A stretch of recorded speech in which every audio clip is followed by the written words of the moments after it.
Welcome, everyone, to the EarthWombyn Gathering Podcast. I'm your host, Patricia Walls. This space is for deeper conversations, a space where spirituality, higher awareness, multidimensional understandings, healing, consciousness, and human evolution can be explored openly, honestly, and without fear. This podcast is here for those who simply know that there is more to this reality than what we're taught. Through these conversations, we explore topics such as consciousness expansion, energetic healing, light language, spiritual awakenings, multidimensional experiences, earth wisdom, cosmic awareness, and the deeper mysteries of existence. Today's guest is Jerome Martin. Jerome Martin is a consciousness educator and founder of the Light Body Boot Camp. Through profound experiences of extraterrestrial contact, he says he's gained access to advanced consciousness-based technologies that shaped his approach to personal growth and energetic development. He's dedicated his life to teaching light body mechanics, higher self-development, DNA activation, energetic clearings, and galactic-inspired healing modalities, of which I've experienced 2 this week. His mission is to help people strengthen intuition, expand self-awareness, release limiting patterns, and to cultivate a deeper connection with their own inner wisdom and spiritual potential. So welcome, Jerome. Thank you for your patience during this crazy process. We had, for everybody who's listening after the fact on YouTube, we had a bit of trouble connecting today, but we're here and we're going to have an amazing conversation. So let me pin you so that we can, there you are. Welcome. Thank you for having me, Patricia. It's a pleasure to be here. So you and I had some experiences this week.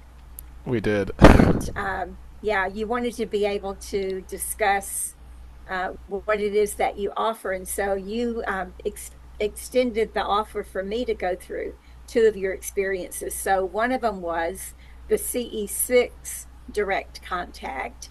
And the other was, I believe, the Stargate DNA activation. Is that right?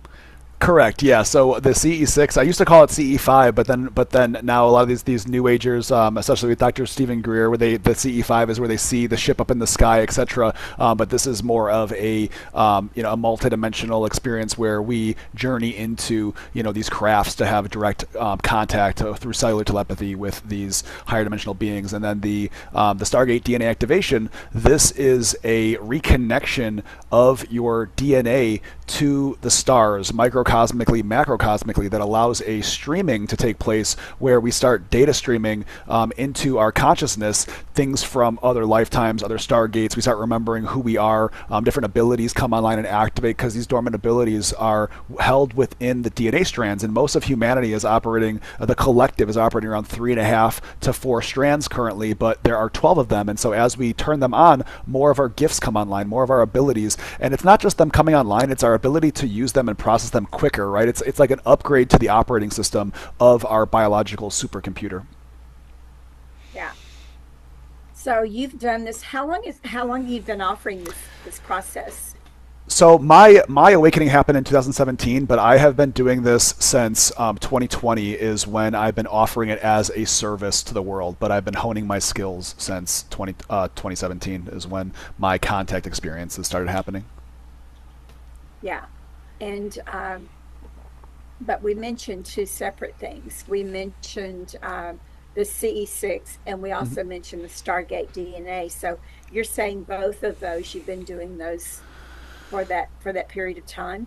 It started off, the first 2 years of me facilitating was just the CE6 because this experience happened to me and then I recreated it for others, or I was shown how to then bring others into these experiences. And then the Stargate DNA activation, I had the experience and then I was able to start transmitting it about 2 years in. So I spent heavily the first 2 years working with just the ETs on the light ship, and then progressively these things came online, and I was introduced to somebody that could facilitate this for me. And then it really, that event though, the Stargate DNA activation, I was operating at a certain bandwidth, and then after the activation, it was like the threshold on the door exploded, and the door was bigger, and it was just like, it was like a floodgate coming through. And so this is why when I teach my processes, that the DNA activation is what I like to start with, because it really like turns everything on. I like to, for those of people that are movie buffs and Marvel fans, I like to equate it to the movie Doctor Strange. In the movie Doctor Strange, he is he goes to this place called Kamartash because he wants to learn from the Ancient One, and when he first gets there, he's being sort of arrogant, and she knocks his astral body out of his physical body and then opens up a portal and sends his consciousness flying through the dimensions, and he has this prolific experience. And then he comes back, and he's like, teach me, and she's like, no, and boots him out. And then when she allows him back in, then all of a sudden he's just like a wizard and has all these abilities. It's because the DNA became active, and then once it's active, it's like a process of remembering, where you just pick up all of these consciousness abilities very quickly because you now have the capacity for them. And so that's what I like to, for those that would like a visual representation of what that looks like, that's the equivalent. I remember seeing that. I remember seeing that episode. Yeah, that's crazy. So for me, because I've done some, and this was an experiment for me and Jerome, because I've already done so much, right? I was curious as to what would happen for me, because although I have the ability to see full body apparitions, I have the ability to hear vocal, and I have the ability to sell different things when spirit or discarnates are around, and but it's not every day. My every day is clear cognizance, and and so I was curious to see, because of the experiences that Jerome's clients have had with it, and Jerome and I had that conversation that I wasn't really interested in clairvoyance. My grandfather's clairvoyant, my kids, my grandchildren are clairvoyant, but I was never interested in being able to see. And so I know that I blocked it in some ways. I mean, I actually did block it. But so I was curious to see what happened. And I haven't, and this is no reflection on you, of course, because this is who I am already. I haven't really noticed a huge difference that I can gauge, but for me, what usually happens, what I did notice was I've been sleeping a lot. And I know from my habits that when I receive huge downloads, or when I am shifting and expanding, they put me out, because that's how they put my body down so that I can integrate all of this. And I have been sleeping a lot. So there was a shift. I just can't gauge it right now. The second past, historically for me, when I receive upgrades, they take effect gradually. That's something that I've experienced with it as well, where sometimes people will have an experience during it, right? Where during the experience, during the activation, there will be some sort of visceral energy movement or images, visions, or however your clairsenses are processing it. But oftentimes it happens one of two ways, where people will upfront get images and visions where they're receiving the downloads and they're seeing the memories from what happened. Other times there will be like some sort of experience, but what I equate that to is when you download a file on the internet or the computer, it goes in the download bar, and it's like you'll have a file preview, but then it's still downloading, and then once it's complete, then it will start unpacking, and it'll start integrating. And so depending on each and every person, it's different. But I still appreciate you going through the experience, because it was still fun to have. Yeah, the experience is going to benefit me. I can tell you that. I was just explaining that mine happens kind of gradually. Mine integrates. Mm-hmm. But I do remember, now that you've mentioned that, I remember giving you feedback during the DNA activation. I remember giving you feedback that there were different points in my body Mm-hmm. that were getting cleared or coming online. I do remember that. So for those of you listening, I'm not saying nothing happened. You know, I'm saying I'm not the perfect person to give feedback on that. The CE6 contact was interesting for me. I had my do you call them council? I call them councils. So I call them councils if they refer to themselves as that. Sometimes, like the council's like a set, like this is who we are. The reason why I typically don't call them councils is because in my workings with people, new ones will come and go where it's not a static set. Sometimes they are, but most times there will be a group, and then when people work with them over time, certain ones will exit and new ones will come in, and so I just look at them as a your current group of ET guides, or I like to call them Star Family. Okay. Well, for my council though, that does happen. Hmm. There's a Oh, rotation that occurs. okay. But I've just always called them my counsel. And the reason I make that reference is because when you were taking me through the process, if you remember, several of the 13 that were there, several of them I recognized and have worked with Hmm. before. So that's why I refer to them as my counsel. But it was a very interesting experience. I encourage everybody to go through it who can. Yeah. It's interesting because people that are doing this work and are actively engaging in multidimensional things like journeying or healing, etc.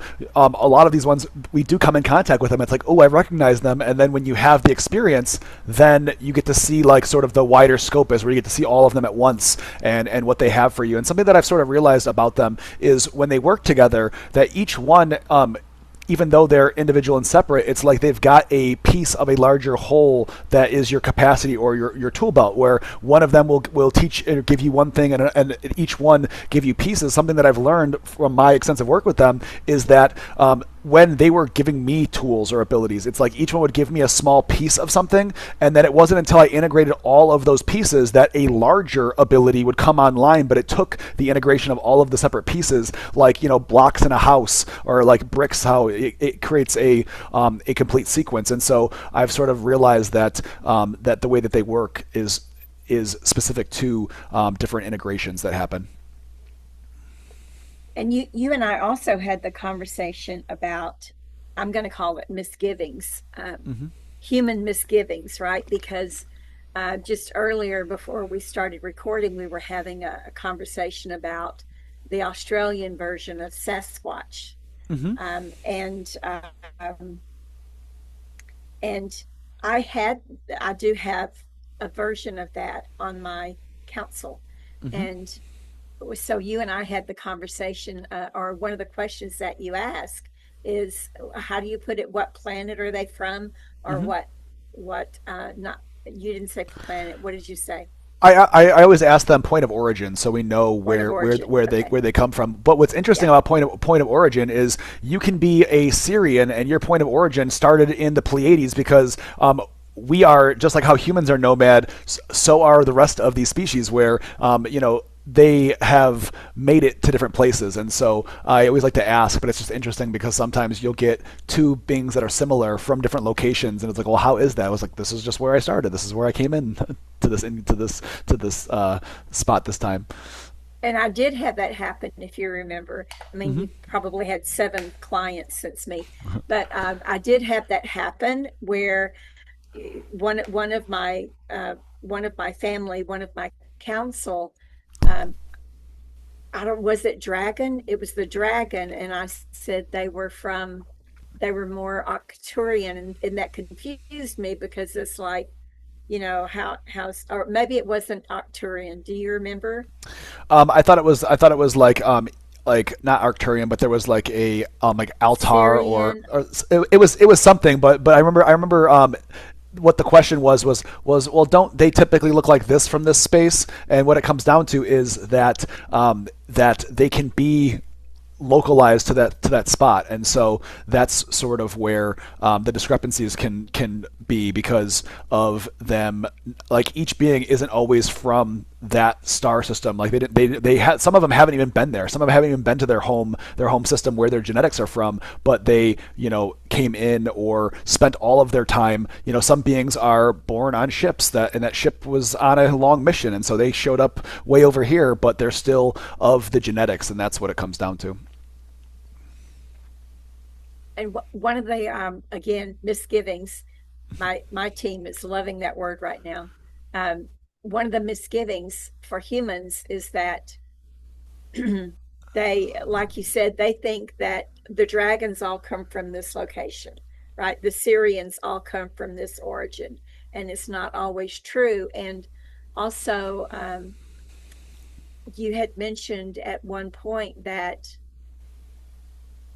in your awareness, these are aspects of us, right? Not another being from another planet. These are aspects of us. So can you talk on that for a bit? Because I don't think that we covered that before in Sheila's podcast. Yeah, I would love to talk about that. So even though, like, so when we come in contact with these beings, even though in the experience they seem like they're separate from us, which they are, that they are their own being, right? Like how I'm myself and they are their self, but how we are connected is through our soul matrix, right? So the soul starts as a rishi that breaks down into 12 avatars. Each of those 12 avatars breaks into 12 oversouls. We're talking about 144 oversouls already. Each of those oversouls then break into their own 12 souls, and then each of those 12 souls break into their own incarnate identities. So there's 1,728 incarnate identities in that soul matrix. And so me and you and others that are likely listening to this are likely in the same soul matrix, right? So we are incarnate identities that share the same soul frequency, and that's how we learn from each other, and that's how we engage. People that are not in your soul matrix are the people that are like the background filler when you're driving and you just see people in cars that you'll never come in contact with, never build a relationship with. Those people are not in your soul matrix. And so the other beings that we connect with, these higher dimensional beings, or these what we would consider extraterrestrial or interdimensional beings, they are in our soul matrix, but they are oftentimes not at the incarnate identity level. They are at the soul or oversoul level, especially if they're light beings or they're way far out. But the reason why when we come in contact with them, they are still of our own soul frequency, our own soul signature, and that's why we're compatible with them. That's why they want to communicate with us, because we share the soul, and we oftentimes we also share a genetic connection. Sometimes we don't. Sometimes it's only a soul frequency. But the best way to look at it is that when we go into that ship and we're communicating with these beings, that being is we are incarnated into that simultaneously, right? So a lot of people think of like past lives, where you can look at them as this being is a past life of you, but really it's happening simultaneously, and that's how we can experience it now. But it is of yourself, which is really important, because when we're coming in contact with these beings, it's important for a safety standpoint to engage with the beings that are in your matrix, because when you do things that are outside of your matrix, different things can happen. I am very close friends with some very powerful channelers, and I love the work that they do. But the reason why I don't channel specifically is because oftentimes when they're channeling, if it's not their higher self, they are allowing something outside of themselves into their vessel to communicate through their nervous system, through their energy body. And so this is not that, because this is not something external. This is something of your own matrix. And so it's as though you're learning from another version of yourself, and that's what makes the ability transfer very compatible. So when you're there and they're showing you things telepathically, or they're transferring light codes that to activate a gift or an ability, you are receiving something from yourself. That's why it's compatible. It's like two computers that know how to talk to each other. They send and receive a data stream, and now it downloads. And so you're integrating parts of yourself that are in your own soul matrix. And that's sort of what my guides showed me. The idea of ascension isn't turning into a little ball of light and going into the heavens like Jesus. What ascension is gathering all the other parts of yourself and integrating them into this life. That way you are becoming more whole and more of your original self. Um, that made perfect sense, because I also had the tendency to think of them outside of myself. Although, like my helpers and guides, I was really clear that they were another aspect of me. But when it came to star beings, I had, for some reason, I had that filter that said those are outside of me. So thank you for that clarity. Yeah. And oftentimes we think of it as that because we think of like, oh well, humans, we're our own race, we're not connected to these star beings. But then we realize that we are connected to them, and that humans, we are hybrids of up to 20 other different genetics, and we are like the melting pot of these different beings. And that's why there's a fascination with the human race, with these extraterrestrials, because humanity in its nature is very special, because a lot of beings don't have the capacity that we have as humans. And what that is obviously we're here having this dense emotional experience where some of the beings don't have access to that. But humans are special because we are the only species that have the ability to experience duality and unity consciousness simultaneously in a way where we can switch back and forth by connecting to our heart, and we can access the higher realms in that way, but also be grounded and have our 3D experience at the same time. Well, that's the I'm going to use the word oxymoron. That's the oxymoron of my world is that I know that I have held all forms. I know that I've held the form of rock and grass and clouds. So why in my human egoic mind would I not think, that I also held the form of extraterrestrial? It's just crazy grandma stuff. So, one of our participants said that she would love a go at doing that, and I know that we don't have the time because we were on for about an hour. The process was about an hour for you to Yeah, take me. It's it's about an hour to 90 minutes, because depending on how long the shadow work that takes first. So basically, before we can go up onto the light ship, there's a precursor, and the shadow work. And a lot of people have done shadow work in one way, form or another. But it's like every time you fly, you have to go through TSA, where they pat you down to make sure you're not bringing anything incompatible up into the plane. And so this is where any dense emotions, they make you process them out prior. And so we go through this process, and for each person is different based on their level of development, what they've already processed out, etc. And so it can be really quick, or it can sometimes take a little bit longer. And so once we start, we sort of go until it's done, and that's where where the sessions come into play. But it is an awesome experience, and I recommend anybody that is serious about developing their consciousness have the experience, because a lot of people that haven't yet, there's more out there to engage in. And like I said, for me, it has helped me develop my abilities and really has helped me grow as a facilitator, because it started off as me going up there and having experiences, but then at a certain point, they're like, okay, now you're ready. They were taking me, and I didn't realize they were training me. It seemed like dreams and fun games, and like I was doing weird like little obstacle courses with them, but they were developing my light body. They were teaching me how to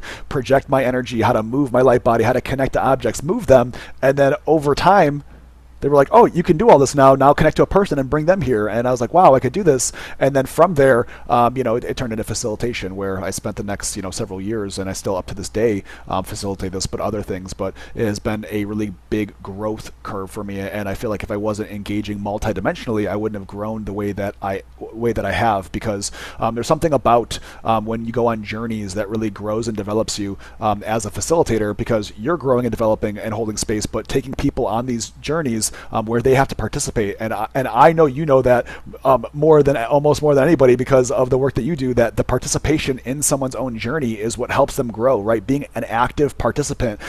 Some people, they want to just know about a thing. Well, if you just want to know who they are or know about yourselves, then you would go and have a galactic akashic reading. But if you want to have the experience where you get to meet, greet, engage with them, that's what this is about. Yeah. Beck says that she is up for all of that. So do you want to talk to people about your boot camp? And I know this may seem repetitious to you because you talked about it on Cosmic Conversations, but this is a different audience. So Mm-hmm. could you talk about your light body boot camp that you're offering on School Now?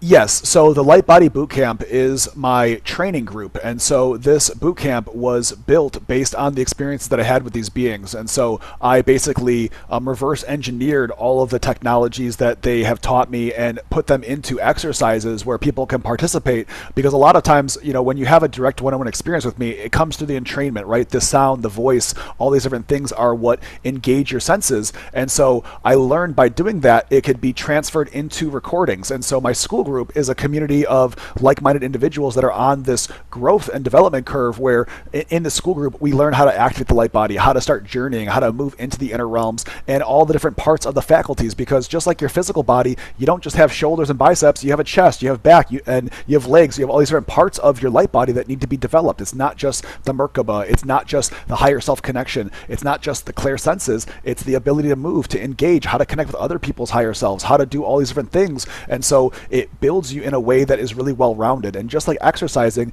you don't do the same exercise every day. And so it's a progressive exercises, and each one develops another step, and it's a stair step. So it don't seem like big large steps. Each one builds upon the next. That way, as you go through, you're growing and developing. And so there is a bunch of, once again, classes that are pre-recorded they're not just classes of me teaching. These are transmissions where it is a meditative exercise that you're brought through, and it's meant to be like training wheels on a bike. We do it together, my frequency and trains, and then you're able to hold the space and you use it as a template, as a guide. But then eventually, once you can do it on your own, you've gained a degree of adepthood or mastery over that ability, and you do them in a sequence. And just like bodybuilders didn't get that big overnight, the more you flex those psychic muscles, the stronger you get, and the bigger your light body is able to grow and hold a charge. And this is something that's so important about light body development, is a lot of people don't even know yet what their purpose is or what their true level of ability is,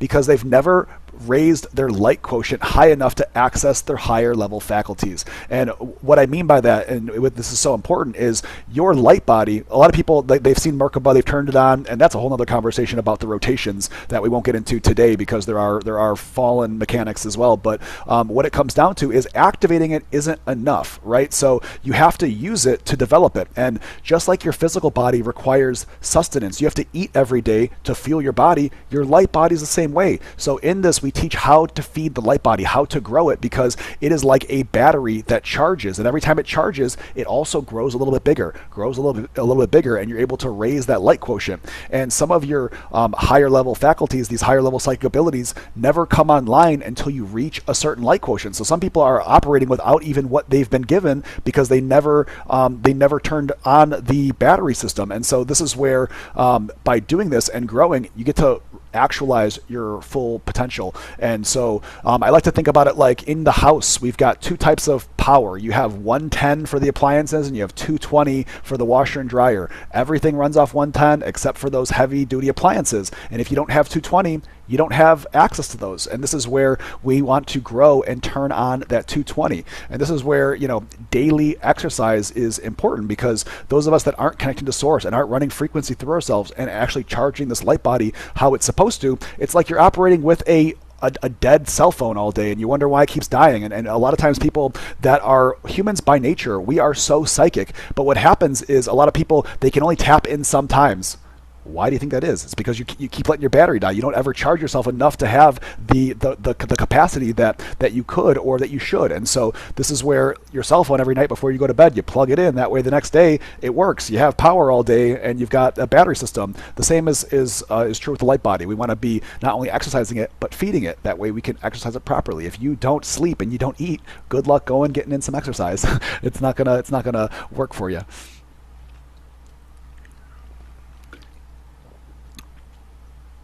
So how does one do that? So first you come to the Light Body Bootcamp, and I'll show you. But what it comes down to is in the Light Body Bootcamp, we once again through entrainment. So this is for anybody. This is for people that are brand new to consciousness or that have been seasoned, right? Because a lot of people have been doing things their whole life, but everyone can grow in a capacity. But so how we charge the light body is there is a charging structure. We first set up energetic architecture that plugs us into source, to the earth, activates our higher self connection, right? Because just like a computer needs to be plugged in. It needs power. It needs a ground. And guess what? It doesn't work if you don't log in through the admins. The admin is the higher self, so that's the one that has the most access. And then we need to plug it into the internet. Otherwise, we don't get to stream. We don't get to download. We don't get to do things. And so setting up the energetic architecture and then going through the process of development, which is learning how to go into the heart space, how to journey to the inner temple. In the inner temple, that's the first big aha moment, because that space allows us to take our consciousness, and when we start journeying in, we're using fractals of ourselves, and every time that we're using more fractals, we are developing ourselves multidimensionally. And so by being able to take your consciousness, put it inside your light body, and travel with it to then be able to perceive, you are growing and developing. So we take that part of ourselves, we go into this inner temple, which has a charging station. This inner temple is a jump station. It often looks like a pyramid, but a pyramid is a Stargate. And so what that does is has the ability to bridge through the dimensions, right? So it connects through what are called frequency modulation zones. And this is what is known as the crystal spiral. It's the point from creation from Lyra that spirals down through all of the Stargates that we talk about in the DNA activation that goes to here, right? And so this is a bridge between the fourth density in the heart space, the astral, into the higher realms. So we start there. We're able to pull this light down into ourselves through this method, and we begin charging that light body. Once the light body is charged, we can then start using it to journey. So once it's charged up, that jump station or that inner temple is the gateway into these higher realms. Once we have a certain capacity, the gates will open for us, but not until you reach a certain resonant frequency. So it's about learning, developing, charging, and learning how to journey and learning how to move through these structures that all of us have access to. And this is something that my guides and these beings have taught me for the longest time, is that, a lot of times one or two humans will get ahead of the others, and then people look up to them as this messiah or this special chosen one, when really we all have this capacity. Some of us are just farther ahead than others, and we all have this ability. We're all psychic by nature, but a lot of us aren't charging. We are not engaging those senses to optimize them. Think about this. If you were just born and you were just sat in a wheelchair and you never walked your whole life, your legs would atrophy to where you couldn't walk. You couldn't even use them. The same is true if you're not using your light body. This is why most people don't even know about it, because they've never used it, so it's not even functioning it on. So the first step is getting it on, starting to charge it, make sure that it's operating properly, and then start using it, start growing. And that is the basis of this. And there's so much to it, but that's sort of in a nutshell, where we start. And there is, it's sounds negative, but I don't mean it negative, but there is so much fear right now around money and finances. Mm-hmm. And for those who are watching, you're offering this program for a subscription. It's mm-hmm. not a one, it's not one time. So it's mm-hmm. a subscription of $45 a month, which is, mm-hmm. For that, they get all of this information, and it's quite the deal. You and I had a conversation about that.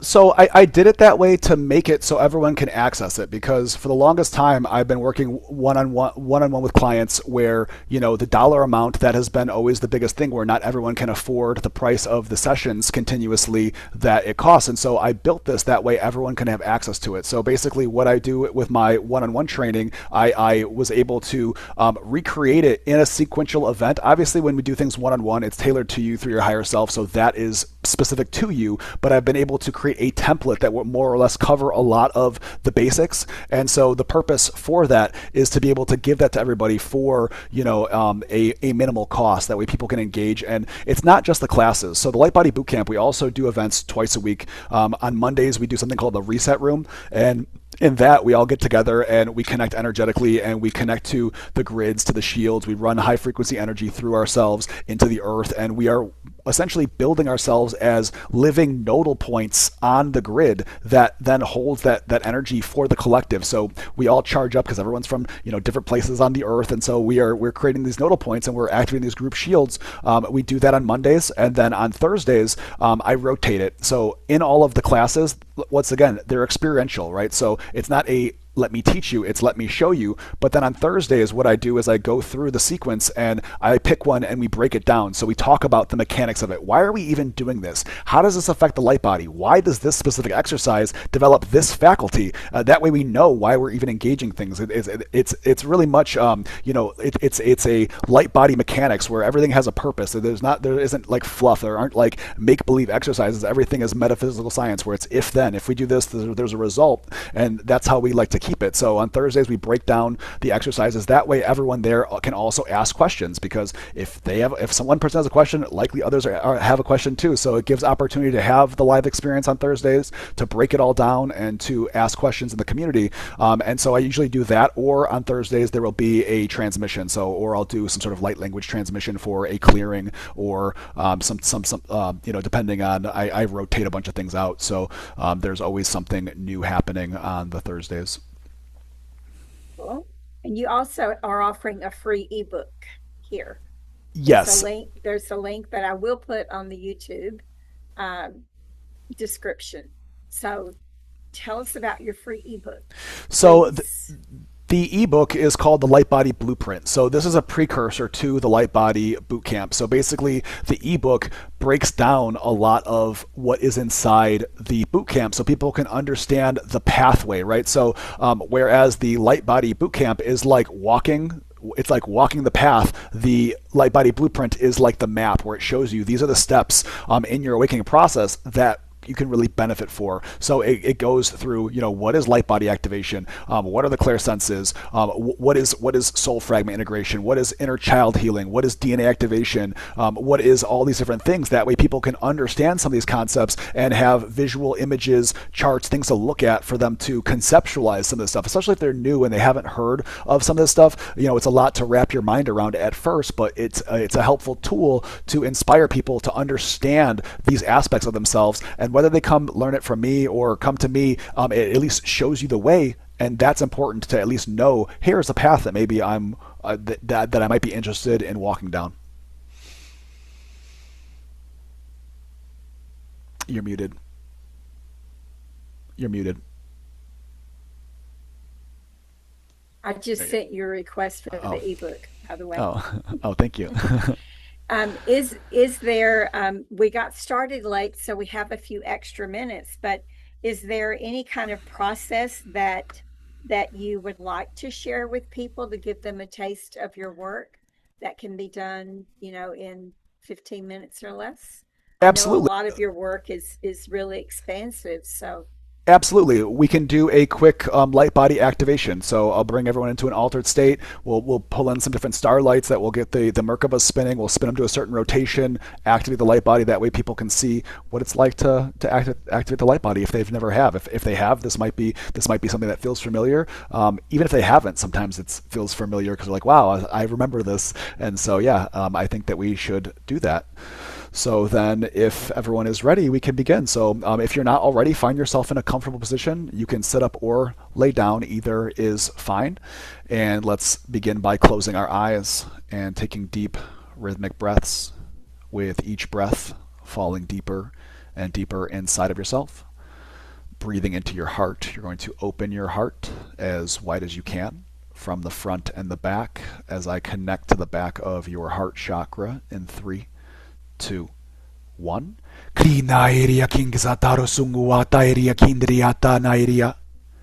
Good. With your next breath, you're going to breathe into the heart, and as you exhale, expand that heart energy into a sphere, 6 feet in all directions. And then breathing in and up through your upper chakras, we're going to open the upper column up to source, where we anchor and activate the temple of divine union. And then breathing in and down through the lower chakras, we're going to open the lower pillar to the core of Mother Gaia, where we anchor and activate the temple of Mother Gaia grounding.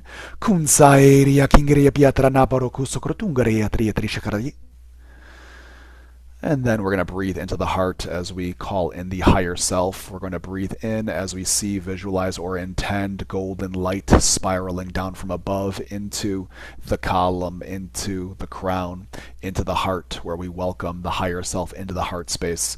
If you can, try to take a moment and see and feel that golden being walking towards you as they get close, connecting heart to heart, embracing them, allowing them to merge into the physical body here and now. And then with each additional breath, more of that liquid golden light is going to begin illuminating the heart space. And we're going to fill the heart from the bottom to the top like a liquid glass of golden light. And as the heart begins to overflow, it'll begin to resemble a seed that begins to germinate, where golden root-like filaments will begin to grow from the bottom of the heart, spiraling down around the spinal column, down through the middle back, down through your lower back, down to the tip of the tailbone. Breathe into the tailbone as it glows white hot and it opens, extending your etheric neural network into the earth below, where we feel the cool earth on the white hot roots as it spirals down. This is the internet, down. The World Wide Web, down. The mycelium of the mushroom that connects all things together. I'm going to grab everyone's roots and I'm going to pull them down and safely attach them to the core of Mother Gaia in 3, 2, 1. Prina aérea que andara sagrada sageostro com aérea tanae kiata surungu rungu aitirini kiataria saria. We'll pull them tight. Very good. Next, we're going to breathe into the heart as we see electric blue light from Sirius spiraling down from above into the column, into the crown, into the heart, where we anchor and activate the male star tetrahedron of the Merkaba, spinning clockwise around your pillar now. Kriya aereo kunguruaka singiri nindriria suru kunguruataria teria tiki sitrio. And then with that spinning clockwise, we're going to call in starlight from Orion, which is electric green and gold, spiraling down into the column, into the crown, into the heart, where we anchor and activate the female star tetrahedron of the Merkaba, spinning counterclockwise around the pillar now. Krina aerea kusokungu amae ningi ringi urungo atairia soturu riikta aerea nandra. And with those spinning counter-rotating fields, we're going to call in starlight from Arcturus, which is violet opalescent, spiraling down into the column, into the crown, into the heart, where we anchor and activate the child star tetrahedron of the Merkaba, which is not spinning, it's just stationary. It nests the other two. Trungo Rwanda niri ikaeria sakatana tukaeri di saraterio tunguru. Very good. And then we are going to spin the Merkaba stars to the rotations of the crystal spiral, which is 33 1/3, 11/10 the speed of light. When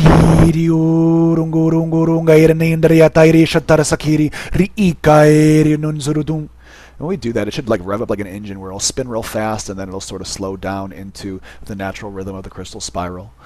And as that happens, then it'll start drawing in the pale rainbow light from above. Pale rainbow light is 12 spectrum rainbow light, so it's all of the spectrum. And as you breathe into your heart and as it spins, it'll start drawing in that pale rainbow light down from above, and it'll spiral down into the column, into the crown, into the heart, and we're going to allow it to just overflow the heart. And as it overflows, it's going to drip over the sides, and it's going to drip down to the tips of the toes, and we're going to fill in the toes up through the feet, up through the ankles, filling in the calves and the shins, up through the knees, up through the thighs, through the pelvic area and reproductive organs, up through the glutes, into the lower abdomen, filling in the digestive organs, filling in the spinal column, filling in all the muscles. And as we fill up, we're filling in the blood, the bone, the lymph, the muscles, the fascias, the nerves, the interstitial tissues, as we fill up through the spinal column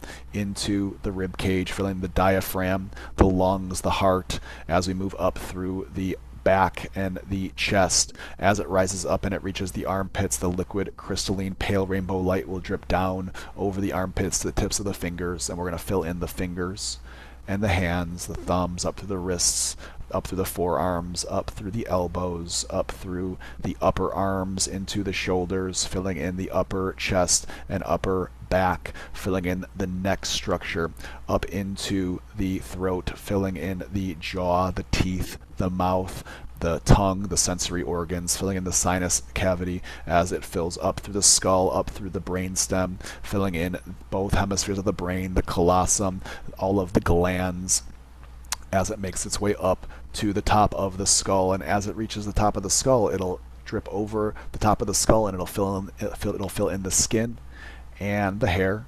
And then we're just going to take a few breaths until the physical body reaches a critical mass. It will reach a where it can't hold any more of the pale rainbow light. And when that happens, we're going to leave the crown open, and we're going to allow it to pool over from the physical vessel into that 6-foot sphere, into all the layers of the light body, all 12 layers of our 12-dimensional light body. And as it starts to fill up that sphere, it'll fill up much quicker because it's much less dense. So as it drips to the feet, it'll start coming up over the ankles, over the knees, up past the waist, up to the shoulders, up over the head, until the sphere completely fills. And once it's completely full, we're just going to take a few breaths into the heart, exhaling into the body, into the heart, exhaling into the body. And then you're just going to bring your attention one last time to that Merkaba star spinning around you, and we're just going to send out love and gratitude to all involved in this process, to our higher self, to our guides, and to ourselves. And then you can take a few breaths into the heart, exhaling into the body, into the heart, exhaling into the body, and then into the heart. And you can exhale through your eyes, and then when you are ready, you can open your eyes. And so this technique is the first basic one that we do, where we activate the light body, the Merkaba, and then we sync it to the crystal spiral, and we start filling, right? This filling process will charge the light body over time. And so this is how we charge it without going into the inner realms. We just charge it, in the space around us. But then the next step is to go into, now doing this with journeying is the next step and level, where we are using more of our senses, more of the light body, and that's the progression of how we start this journey. And as a practice, I mean, I'm sure you go over this in your boot camp, but as a practice, do you advise a person to do this in the morning or at night? So I recommend when they have time and space, if they can do it each day. Some people don't like. Some people are busy and they can't. But I recommend doing it every day. I like to do it in the morning, but I also like to do it at night. I like to do it multiple times. And something that you'll realize is the steps that we go through when we do it together. This will entrain you to activating and calling in the frequencies that allow it to happen. But this happens much quicker over time, right? So for myself, I'll give you an example. So there's a whole guided process of activating this energetic architecture and then filling it, etc. But over time, you can do it in a few breaths, because once, like the first time that we do it, you're in training or you're cutting the path of the jungle. But then every time you walk that path, it gets wider and easier. So for me, in one breath, the architecture pops out. Next breath, I'm in the heart space. Third breath, in the inner temple. Charge it up, Merkaba pops out. This can be done in a matter of a minute or two, because the more that you fill it, the less it needs to charge. If it's completely empty, just like your gas tank, if you leave it 3/4 of the way, you just top it off, it fills much quicker versus having to fill the whole tank. And so it starts off as a lengthy process, but it happens quicker over time. But yeah, I recommend as many times as you can in the day. If you find a couple of minutes downtime, it doesn't hurt to charge and to top it off, because every time that you fill it fully, it grows a little bit, right? It gets brighter and it grows, and this is where the battery gets larger. And I recommend people that are facilitators to be charging, because the more energy that you can hold, the more you can serve without draining your own energy and things of that nature. Yeah, because I was thinking morning was great because it sets the tone of the day, Mm-hmm. right? And then night is great as well, because then you can connect and do your downtime work. Mm-hmm. When your body is down, you can do your etheric work. Yep. So yeah. Well, thank you so much.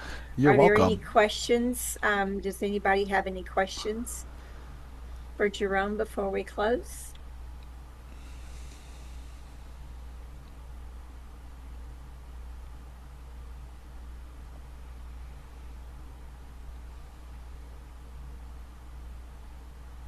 Okay.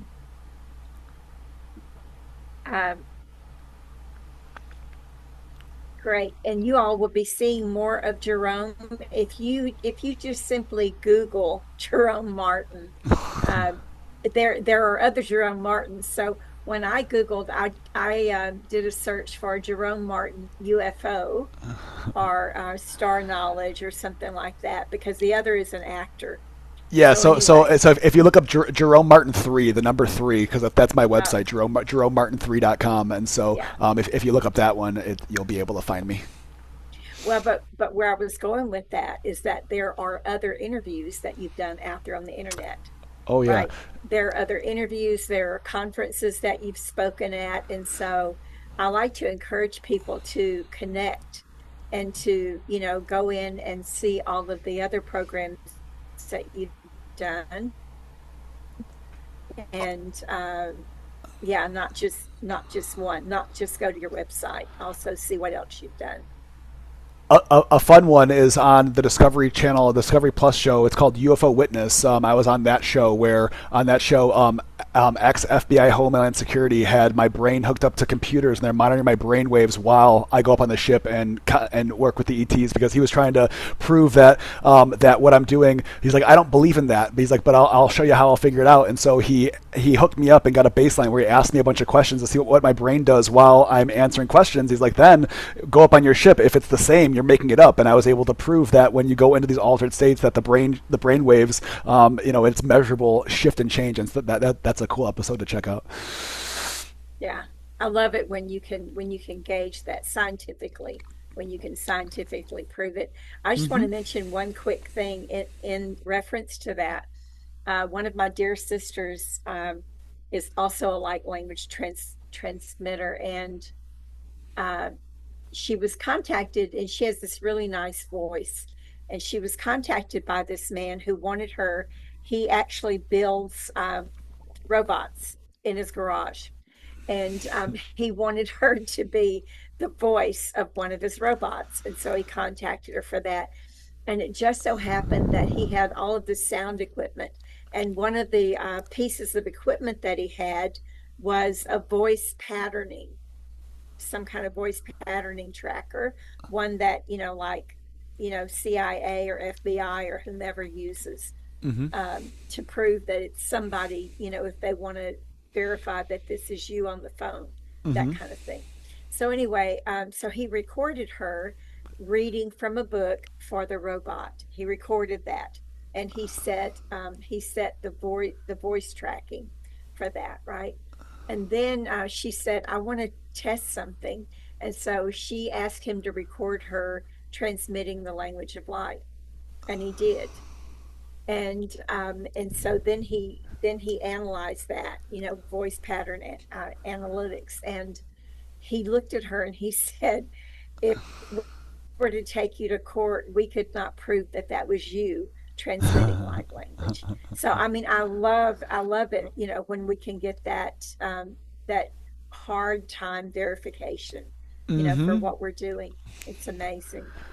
Yeah, and it just shows that technology is catching up to that the things that we've been doing. A lot of people consider it woo woo, but it's very much a metaphysical science that is just beyond what a lot of science can comprehend at the moment. And so as science catches up, they're able to qualify or quantify a lot of the stuff that we're doing, which is really cool. Yeah. So I want to thank you, Jerome, for joining us, and I want to thank everyone who joined us today. We, like I said, had a hard start, but it will get better. And speaking of that, there will not be a podcast episode for the next 3 weeks because I won't be available to do those. I'll be in a different place that has the time difference, and I love you all, but I'm not going to stay up till 1 a.m. and do the podcast. So, yeah, so we're going to be coming back on August the 5th. So please check back then. And thank you again for joining me for the Earth Woman Gathering Podcast. I believe these conversations matter, and I am excited to be able to offer all of this all of this contact for all of you, for the guest speakers and also for the attendees. I'm happy to provide this service to everybody. So if this episode resonated with you, I invite you to share it with others who might benefit from it. And also remember that these are on my Patricia Walls Earthwoman YouTube, and the link is on my earthwombyn.com website. And if you want to learn more about what I'm doing, go to earthwombyn.com, go to Unlocking the Mysteries of Light Language, or patriciawalls.net. And I'm all over everywhere too: YouTube, social media, um, different community spaces. So please do check out Jerome. He has a lot to offer. I'm so excited that we've made this connection, he and I. So I look forward to seeing all of you on August the 5th. Good Thank night. you. Bye.